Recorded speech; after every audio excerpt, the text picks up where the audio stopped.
السلام عليكم ورحمة الله تعالى وبركاته. دمان انت كحر يوتيوب استنقول وفشل فضلا يوتيوب كادميك كوري صوب قديت سبسكرايب نل سردان ولا جوجتنا وكما سنتاي أصحابتي ما انتو حراوتاك تالدين آدو حاوتاك إيو إسوائيل نلا سعودة مركي إن شاء الله.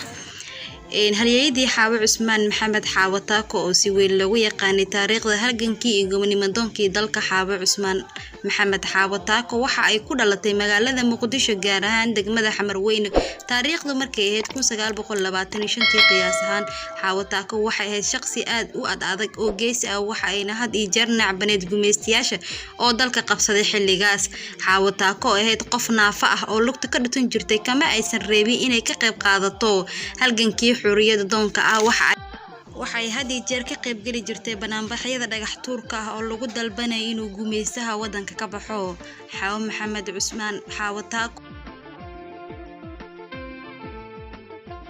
sanadkii 1948 Xaawo Cusmaan Maxamed Xaawataako waxa ay ka qayb gashay banaanbixii ugu dambeeyay nolosheeda kaasoo ay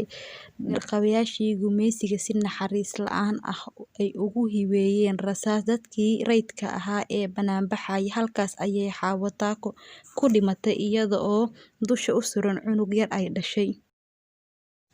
laga soo bilaabo waqtigaas waxay Xaawataako ka mudan tahay shacabka Soomaaliyeed qadarin iyo tixgelin oo aad u weyn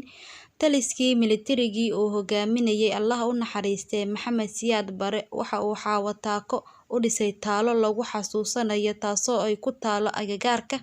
tiyaatarka qaranka ama golaha murtida iyo madadaalada ee Muqdisho taaladaas ayaa loo dhisay sanadkii 1970 waxaa la sheegay inay Xaawataako uu dilay nin gumeystihii Talyaaniga la shaqeynaya oo dhagaxaan kala hortagtay isaga oo dareensan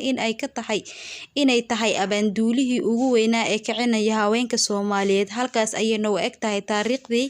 halyeyadii haweenka Gorma,